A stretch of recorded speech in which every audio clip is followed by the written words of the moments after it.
예, 반갑습니다. 심치영입니다. 오후 순서까지도 또 대타로 순서 바뀌어서 급하게 나왔습니다. 들으면서 조금 프레젠테이션 할 거 조금 살펴보려 했는데 시간 주셨으니까 바로 먼저 하도록 하겠습니다. 점심 먹고 나서 노곤한 때라서 그냥 부담 없이 들으면 될 것 같습니다. 제가 선교단체에 대한 이야기도 아니고 또 대표로서 하는 이야기도 아니고 이미 이제 필드의 상황입니다. 그래서 각 단체마다 필드가 있고 또 필드에 사역하시면서도 경험 속에 또 옆 단체의 필드 모습도 우리가 이래저래 잘 알고 표현은 잘 못하지만 가슴으로 그냥 이렇게 판단하던 그런 내용들을 다 갖고 계시기 때문에 특별히 필드 이야기할 때 저기는 저랬구나 하는 그런 가벼운 마음으로 들으셔도 좋을 것 같다는 생각이 들고요. 그러면서도 저희 베트남 GMS 베트남 필드 이야기 속에 현장 선교사들이 어떤 고민과 또 기본적으로 교단 선교부, 선교단체지만 사실은 교단 선교부로서 필드와의 관계, 그리고 그 관계성 속에서 이 사역의 방향들에 대한 고민들이 좀 표출될 것 같은 생각이 드는데, 그런 관점에서 보시되, 큰 부담 없이 그냥 우리의 모습이나 저 모습이나 비슷하구나, 그렇게 보시면 좋을 것 같습니다. 소개했던 맥도 연구소장이라 그렇게 소개를 받았죠. 저건 또 뭐냐, 맥도날드 햄버거 만드는 연구소 이야기하는가, 이제 그럴 수 있는데, 저희 메콩 개발기구, 맥도 지역선교부의 약자입니다. 그래서 필드 현장에 저희 지역선교부에 특별히 이제 지역연구소 개념으로 2004년, 5년도에 우리 필드 안에서 선교사들이 바쁘고 힘들고 글도 잘 못 쓰지만 필드의 사역들을 정리하고 또 모였을 때 좀 발표도 하고 연구도 하는 그런 연구소가 있어야 되겠다라고 결정을 하고 2007년, 8년, 9년 저희가 근 10년 동안 매년마다 우리 맥도에 속한 나라들이 모였는데요. 여기 안 됩니다.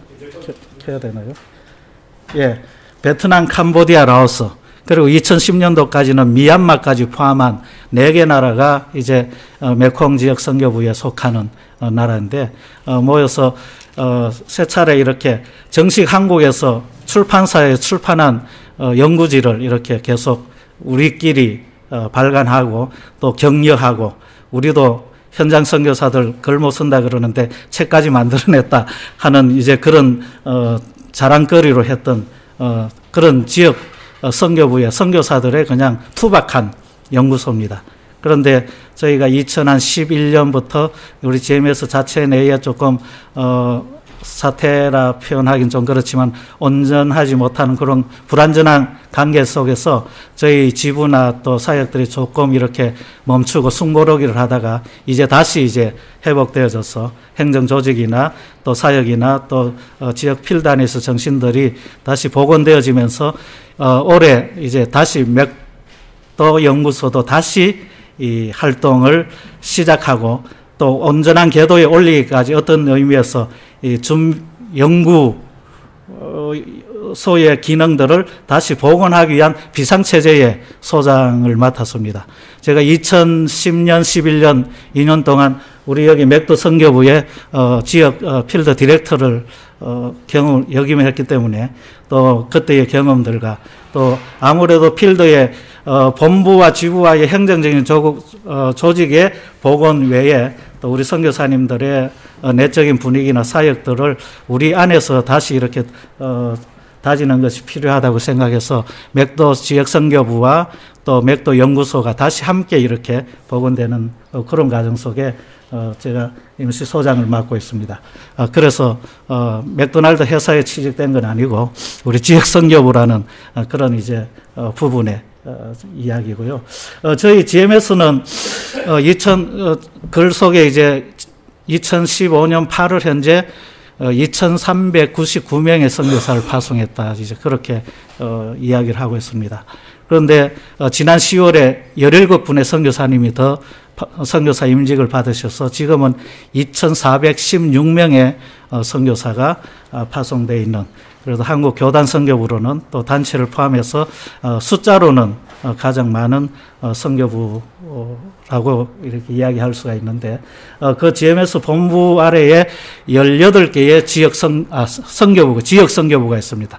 그런데 16개는 지역의 에리어 카운슬로 지역 선교부 개념으로 되어져 있고, 2개는 특수지역, 미주나 또 북한이나, 그리고 요게 한 특수지역과 또 한국 내에서 사역하는 그런 다문화나 이민 선교, 한국 내에 사역하는 외국인 선교를 하는 선교부 해서 18개의 지역 선교부 가운데 메콩 개발 기구에 현재로는 베트남, 캄보디아, 라오스 이 세 나라가 있고요. 이 베트남의 하노이, 호치민 2개 지부, 또 캄보디아 5개 지부, 또 라오스 한 지부, 이렇게 해서 현재 맥도 지역 선교부 안에 10개의 지부로 이렇게 구성이 되어 있고요. 현재 지금 95유닛이 저희 필드 안에 이렇게 GMS 선교사로 또 맥도 지역 선교사로 사역을 하고 있습니다. 보시면은 하노이의 12가정, 또 라오스의 14유닛, 캄보디아의 57유닛, 그리고 호치민의 12유닛. 그래서 전체 이제 95유닛에 한 190여 명의 선교사님들이 요 세 나라에 지금 현재 사역하고 있습니다. 제가 지역 대표할 2010년, 11년 어간에는 75유닛이었는데 그새 한 20유닛이 더 이렇게 늘어났고요. 갈목할 만한 것들, 이 캄보디아에 우리 GMS 선교사님이 제일 많다는 것입니다. 그래서 한동안 한 3, 4년 동안 2000년, 2010년 전후로 해서 캄보디아는 더 이상 선교사를 필드로 보내지 않는다라고 본부에서 이렇게 정하고 가능한 한 보내지 않으려고 했는데 조금 이제 지금으로서는 조금 그런 선교지 파송의 원칙들이 조금 무너져서 지금도 계속해서 들어가고 있습니다. 지금 캄보디아는 지금 한인 선교사들이 한 500유닛이 넘는다 그러죠. 그런데 특별히 제가 속해 있는 이제 호치민 중심으로 한 우리 지역 선교사님들의 이름들입니다. 왜냐하면 지금 제가 필드의 사례를, 호치민을 중심한 베트남 사례와 또 그것을 포함하고 있는 맥도의 이야기들을 함께 하기 때문에 뭐 이런 분들이 있다라고 이제 여러분 보시면 되고요. 다 가명이기 때문에 아무리 뭐 대략 94년도부터 2015년도까지 이렇게 입국 순서로 이렇게 이름을 배열했습니다. 그렇게 보면은 지금 한 20년 정도의 맥도 지역에서, 특별히 베트남 지역에서 필드 선교사님들이 지금 이렇게 함께 올려 사역을 하고 있습니다. 그래서 제가 교단 선교부와 사역과의 관계성 속에서 개인 사역들이나 사역의 구체적인 일들을 나열하기보다는 특별히 함께 나누고 싶은 이슈는 이 필드와 본부와의 관계가 사실은 잘 이렇게 정책적으로나 행정적으로나 그리고 선교사 케어나 또 사역의 어떤 모습들이 본부로 다시 이렇게 정리되어 올라가는 것이나 이런 어떤 관계들이 잘 되어져야 될 터인데 실제로 그런 어떤 호환이 잘 되고 있는, 본부와 필드의 호환이 잘 되고 있는가 하는 물음에 있어서 사실 의문점을 던진 것이고, 현재 그 의문점을 생각으로 던진 게 아니라 사역 속의 관계성 속에서 우리가 모든 한인 선교사들, 특별히 교단 선교부에 있는 선교사님들이 짊어지고 있는 무거운 짐으로 갖고 있는 이슈이기 때문에 그런 관점에서 20년을 이렇게 한번 쭉 이렇게 나름대로 재구성해 본 그런 이야기들고, 그 속에서 본부와 필드의 관계성 속에 혹시 우리가 어떻게 개선을 해야 될 것인가 하는 좀 도움을 받기 위한 그런 요소들을 좀 이렇게 찾아보고자 하는 것이 이 제가 정리한 글의 목적이기도 합니다. 대략 이런 순서로 이야기가 될 것 같습니다.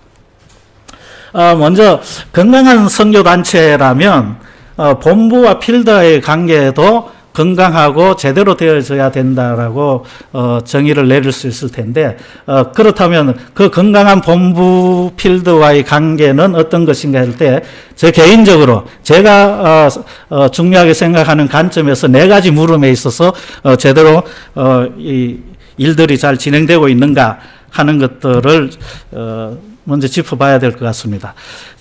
처음에는 21세기 선교 환경에 적합한 교단 선교부 정책과 선교 전략이 있는가 하는 거죠.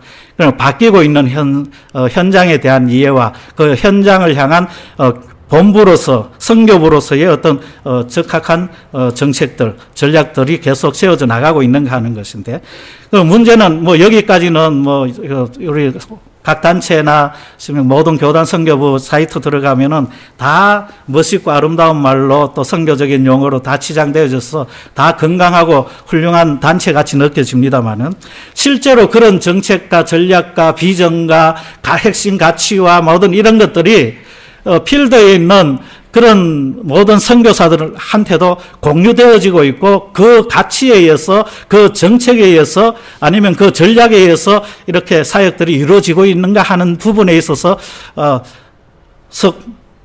좋은 대답을 또 기꺼이 예스라고 말할 수 없는 현장에 대한 고민들이 있는 거죠.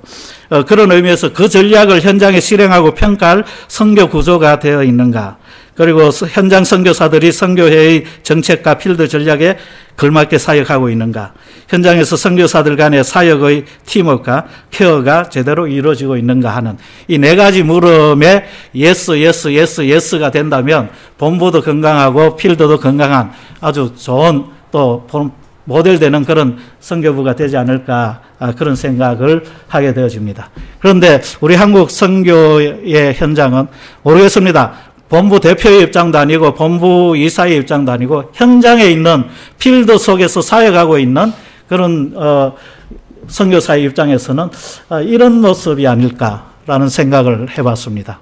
누구죠? 닉 부이치치는 너무 유명하고 또 베트남까지도 와서 많은 이런 감동을 주고 갔는데, 그런데 이제 사진을 보니까 마침 이 세계 지도 속에 세계 선교를 향해 있는 닉 부이치치의 어떤 모습인 것 같아서 상징적으로 제가 이 사진이 딱 이미지가 마음에 들어서 뽑았는데요. 사실 이 닉 부이치치가 손도 없고 발도 없는데 수영도 하고 또 뭐 움직이고 긍정적인 생각들을 이야기하고 하면서 많은 사람들에게 감동을 세계 곳곳에서 주고 있지 않습니까? 더군다나 저는 한국의 킬링 캠프인가요? 그걸 잠깐 보는데 인상 깊게 본 것은 이제 이 넘어졌다가 일어나는데 옆에 성경책을 두고 이제 늘 성경책을 가지고 다니면서 간증도 하고 이야기하는데, 일어나는데 그 성경책을 이렇게 머리에 딛고서 성경책에 의지해가지고 머리로 몸을 이렇게 세우는 모습을 보면서, 야, 이 닉 부이치치는 말뿐만 아니라 몸으로, 온몸으로 말씀에 의지하여 일어나라는 메시지를 전하고 있구나. 그런 감동이 사실은 있었는데요. 그러면서 세계 곳곳을 다니면서 선교하는데 가는 곳마다 눈물이요, 감동이요, 은혜가 아닙니까? 한국 선교부의 모습, 한국 선교가 사실 이런 모습이 아닌가, 저는 그렇게 비유적으로 생각이 되어졌습니다. 그래서 머리와 몸은 건강한데 사실은 손발이 없어서, 그러니까 우리가 이 전략도 있고 비전도 있고 조직도 있고 이사회도 있고 후원도 있는데, 그 머리와 몸이 가지고 있는 것을 실행할 손발은 각각 따로 놀고 개인적으로 놀고 또 통제가 안 되고 하는 그런 필드의 현장의 모습하고 닮았다라는 생각을 드는 거죠. 그래서 그럼에도 불구하고 하나님은 이런 몸을 가지고 감동을 일으키듯이 한국 교회를 선교적으로 사용하고 계신다는 면에서 또 닮았다라는 거죠.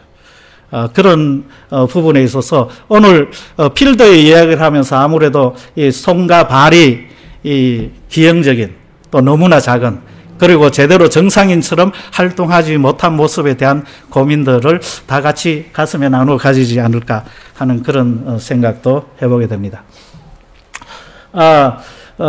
우리 뭐 베트남 필드 사례 이야기니까 현장 이야기를 조금 더 이렇게 구체적으로 보면요. 우리는 1994년도에 첫 선교사님이 들어왔습니다. 그래서 94년부터 한 21년 정도 지금 베트남 GMS 베트남 선교부가 지금 활동하고 있다고 보면 되고요. 개인 선교사로 두세 가정이 모였었을 때, 그리고 북쪽에 또 세 가정, 6가정이 모여졌을 때에 지부가 구성이 되어졌습니다. 그래서 96년도에 개인 선교사로 먼저 왔고 그 다음에 지부가 본부로부터 새로운 정책에 의해서 지부 구성의 어떤 결정 위에서 선교사로 개별로 활동하던 선교사들이 지부 단위로 묶여진 것이고, 사실은 이건 베트남뿐만 아니라 GMS에 속한 모든 필드가 이제 이렇게 지부 구성이 이렇게 이루어진 것이 대부분 96년도간 97년도에 다 그렇게 이루어졌습니다. 그런데 그렇게 지부 구성을 해서 혼자 하지 말고 지부와 의논하고 케어도 받고 지부 단위로 팀 단위로 이렇게 사역하라는 의미에서 그렇게 조직을 해줬는데, 개인적으로 먼저 사역하던 패턴에 익숙해 있고 개인 사역과 선교사 중심의 사역에 익숙한 데는 그렇게 효과적인 많은 이 지부의 장점들을 드러내지 못하는 그런 상황들이었죠. 그런데 저희들은 비교적 늦게 갔고 들어간 시점과 언어하고 준비할 때 지부라는 어떤 조직에 대한 중요성들을 전수받고, 그리고 GMS에 다른 데도 늦게나마 지부 구성이 아직 끝나지 않은 지역이 있을 타이밍에 2000년도에 이 특별히 90년도 이후에 그리고 총회가 GMS로 새롭게 간판을 달고 전략적으로 해보려는 그런 과정의 훈련을 받고 간 비교적 신생 지역이기 때문에 여기에 메콩개발기구라고 해서 베트남, 캄보디아, 라오스 그리고 미얀마까지 포함해서 새로운 전략적으로 팀워크를 잘 가르치고 리딩할 수 있는 그런 이제 전략적 지역으로 생각해서 지역 선교부 개념을 먼저 실행했습니다. 그래서 많은 지부 가운데에 동남아의 인도차이나의 메콩개발기구, 중청공사, 중국요. 그리고 중앙아시아 지역의 여러 국가들을 해서 실크로드 3개 지역을 지역별로 해서 전략적으로 조금 이렇게 성숙한 필드를 만들어 보자라는 정책에 의해서 저희가 메콩개발기구가 시작되어졌습니다. 시간이 얼마 안 남았군요. 그죠? 그런데 이제 그러면서 그런 어떤 훈련과 비전들을 또 가치들을 같이 공유한 선교사들이 처음에 첫날에 제가 태국도 아니고 필리핀도 아닌 뭐 이런 표현을 썼는데, 먼저 한인 선교사들이 시작되어진 선배들의 필드들이 이런 지부나 팀이나 조직들에 의해서 함께 팀워크를 이루는 그런 모습 없이 선교사님 중심으로 이렇게 사역하다 보니까 선교사들의 계파, 표현이 좀 그렇게 납니다만은 하여튼 선교사 중심의 이런 무리들이 이렇게 형성되어지는 그런 모습들을 바라보면서 베트남 같은 경우는 적어도 우리는 그렇게 가지 아니하고 지부 안에서 같은 중요한 사안들을 결정하고 논의하고 사역해 나가자라는 생각들은 초기 선교사님들이 다 같이 공유했고, 그런 의미에서 이제 지부들이 구성되어지면서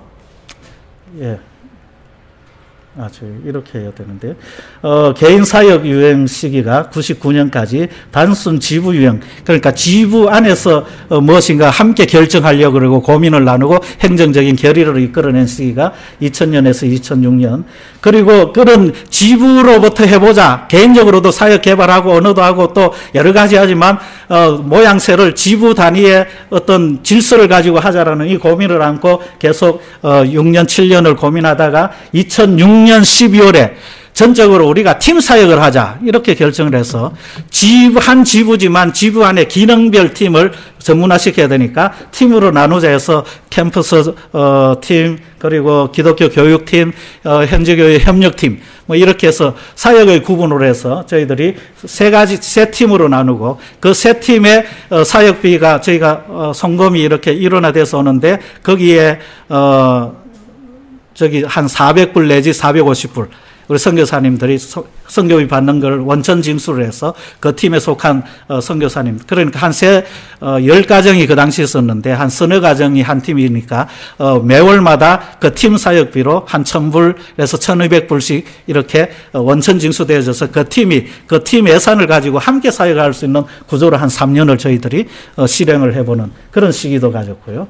그리고 2010년도에 이런 이제 맥도나 먼저 앞선 지역 선교부의 구조를 전 필드 속에서 본부와 필드가 전략이나 정책들이 함께 상반 간에 소통이 되고 호환이 될 수 있는 그런 개념을 가려면 결국은 지역 선교부가 있어서 지역에서 선교사들의 필요와 케어와 또 전략들이 다 일어나고, 2000몇 명 넘는 그런 큰 본부를 가진 본부에서 전략 행정 다 하는 거는 사실상 지역마다 다르기 때문에 어려운데 그런 어떤 이제 새로운 케어와 전략과 또 사역이 건강하게 일어날 수 있도록 지역 선교부를 더 확장하자 해서 실행되어졌던 것이 이제 지역 선교부의 확장의 결정이고요. 그 지역 선교부를 진행하면서 우리 맥도 같은 경우는 먼저 10년의 경험과 노하우와 노력들이 있었기 때문에 조금 앞서는 리딩 그룹에서 조금 이렇게 띄워주는 분위기 속에 저희들이 바뀌어진 지역 선교부 분위기로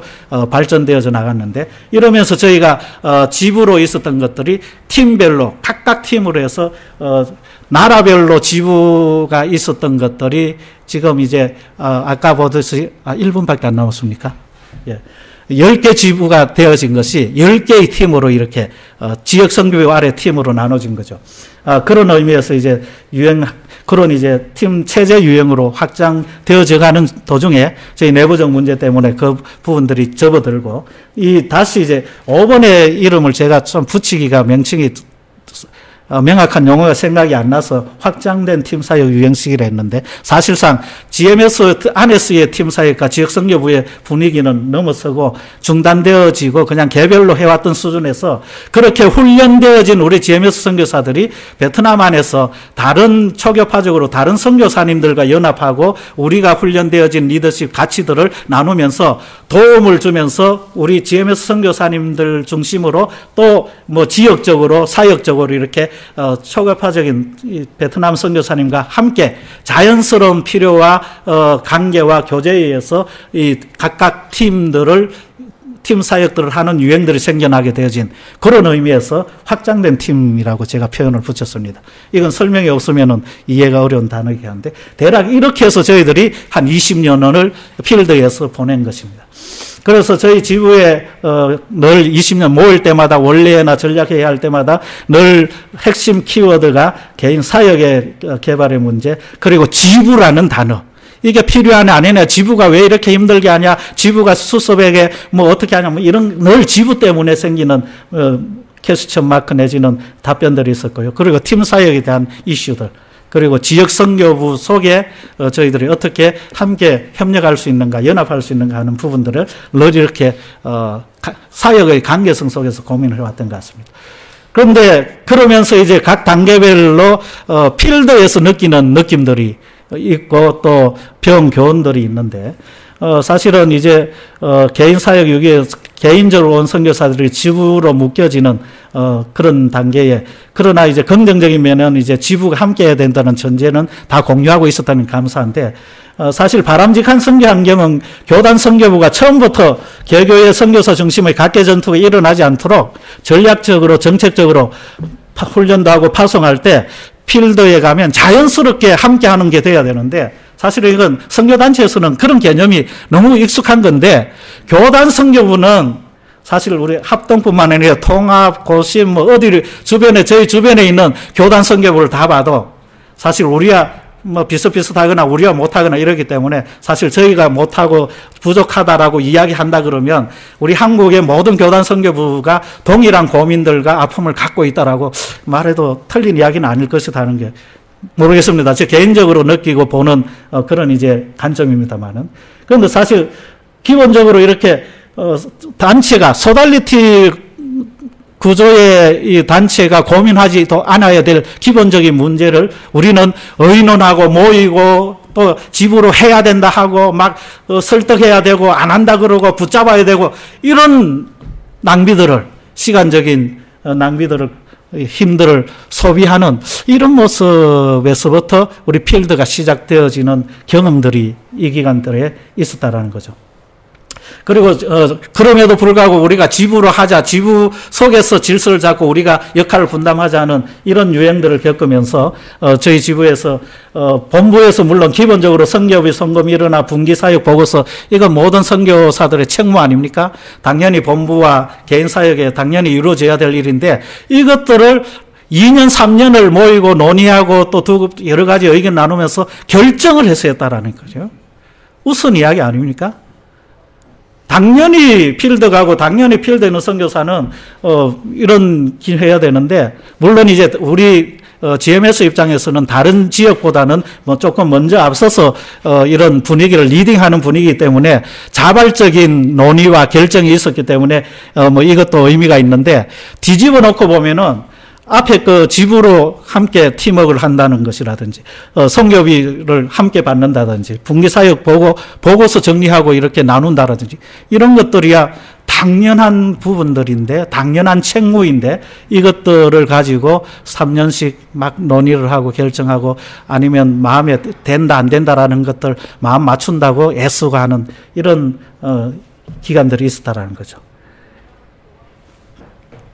그리고 2007년에서 9년 지부로 우리가 일부 세미 풀링 시스템이죠. 일부 사역비, 선교비를 함께 팀 사역으로 원천징수에서 떼고, 팀이 함께하는 사역에 같이 그 재정을 나누면서 팀마다 성경마다 사역들을 했는데, 저 이런 표현을 썼습니다. 아름답고 눈물 날 만한 일이다.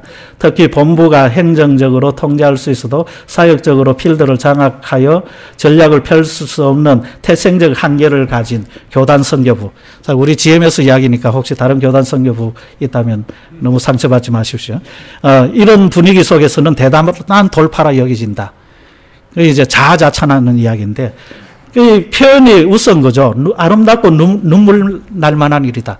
팀 사역하겠다고 뭐 결정하고 뭐 하자라는 것들은 모르겠습니다. 제가 다른 국제선교단체 속에서 살아보지 않았기 때문에 늘 간접적으로 듣는 말들과 동경하는 분위기 속에서 또 생각하는 기준에 늘 못 미친다는 것 때문에 이런 표현을 쓰는지 모르겠습니다는, 이런 필드가 사역 속에서 단체 본부와의 관계성 속에서 사실은 제대로 되어진 선교단체고 제대로 훈련하고 파송한, 그리고 필드를 케어하고 관리하는 그런 구조 속에 선교단체가 움직여진다 그러면 이런 표현도 나올 필요도 없는 이야기인데 라는 그런 생각이 드는 겁니다. 시간이 지났으니까 생략하고 갑니다. 그리고 2010년, 12년에 이제 팀 체제 시기, 여기는 이제 필드, 지금까지는 우리 필드가 그래도 조금 먼저 앞서서 자발적으로 좋은 영향을 주자 하는 고민이었다면, 지금은 이제 본부에서 결정하고 정책적으로 하고, 이제는 모든 지역을 다 지역 선교부 구조로 만들고, 지역 선교부에도 일부 행정권도 나누고 위임하고, 그래서 사실 이 시기에 우리 맥도는 행정권 일부를 위임받아서 실행한 몇 안 되는 지역 선교부 중에 한 세 선교부 중에 한 선교부였습니다. 그냥 딴 데는 그냥 이름만 하고 지역 선교부 만들려 하다가 그냥 무너졌는데, 저희는 그래도 지역 선교부가 대표가 이제 보고서도 받고, 또 일시기국 뭐 출장하는 거 직접 사인도 하고, 막 돈이 안 와서 그렇지 행정적인 것들은 일단 필드까지 내려왔다가 지금은 다시 올라가 버렸습니다. 그런데 어쨌든지 이런 자율권을 주고 필드에서 해보라고 했을 때, 본부로부터 위임을 받았지만 필드에서 실행해 보니까, 이제 저희 베트남 같은 경우는 늘 고민하고 부대치고 의논하면서 의견이 수렴된 수준만큼 가능한데, 캄보디아 같은 경우는 사실 2000년 이후 갑작스레 수많은 선교사들이 들어오고요. 지난 10년간 있었던 선교사 숫자가 한 3년 만에 2배, 3배로 그냥 선교사 숫자가 늘어나 버리는 그런 갑작스러운 선교사 증가가 선교사 지부의 질서나 또 관계나 사역을 모두 틀어지는 그런 요인들이 되었는데, 맥도 안에 있는 이런 지역들은 이런 자치적인 분위기를 만들어줬음에도 불구하고 선교사들의 기본적인 책무와 함께하는 부분에 있어서는 준비가 안 되어져 있는 이런 이제 문제점들을 바라보면서, 이것이 모든 필드에 정책적으로 이렇게 정책을 결정하고 한다고 다 필드가 따라갈 수 있는 것은 아니구나 하는 이제 문제점들을 또다시 새로운 각도에서 느끼게 되는 거죠. 예. 그리고 이제 그 이후의 이야기입니다만은 정리를 좀 해야 될 것 같습니다. 그런 의미에서, 상황들은 뭐 들으시면서 뭐 여기나 저기나 또 짐작하는 대로 그대로구나 하고 느끼겠습니다만은, 제가 그러면서 이 교단 선교부와 사역과의 관계의 몇 가지, 6가지에 대한 이야기들을 좀 이렇게 생각을 하면서 나누고 싶었습니다. 첫 번째는 선교단체와 선교사의 사역이 호환되지 않는 현실을 직시하여 이를 통합할 만한 방안을 계속 연구해야 된다. 선교본부는 단체의 정체성을 선교사의 의식에 부여하고 필드의 사역 색깔을 담은 큰 그림을 그려내는 작업이 필요한 시점이다. 그래서 필드와 상관없는 본부의 정책과 사역이 아니라 사실 이제 본부도 필드의 색깔을 담아서 아름다운 그림을 그리고 큰 그림을 그려야 된다는 것이고요. 두 번째는 선교지 전략 수립과 사역을 개인의 책무와 권한으로 맡기지 말고 전체를 보면서 지역적 상황에 적합한 선교 전략을 세울 수 있는 필드 리더십 구조, 지역 선교부 같은 게를 강화시키는 것이 필요하다. 지부나 지역 선교부가 그 필드의 각 개인 선교사들을 제대로 이렇게 통제하고 조율하고 케어까지 할 수 있는 그런 구조로 가야 된다는 거예요. 그걸 가장 잘 안 되는 거죠. 행정적 책무, 사역보고, 재정보고, 각종 청원서. 이 이야기 들으시면 단체에서는 조금 의아하게 생각하실지 모르겠습니다. 재정보고, 사역보고 하는 것들은 이 문제가 되는. 그런데 GMS 필드 현장 속에서도 이것도 제대로 잘 안 되는 지역이 많다라는 그런 상황들이죠. 이에 대한 교육 그리고 시스템의 개선을 통해서 새로운 어떤 전환이 필요하고요. 네 번째, 사역적 책무를 개교의 차원에서 풀어가게 방치해둘 것이 아니라 사실 가장 큰 문제 중에 하나로 생각됩니다. 선교도 개교회주의로 할 수밖에 없는 우리 구조. 파송교회의 결정이 GMS 본부의 결정과 필드의 결정보다 더 앞서는 선행하는 이런 이제 역행된 구조에 대한 변화들 그리고 교육을 통한 그런 수정들이 필요하지 않은 거죠.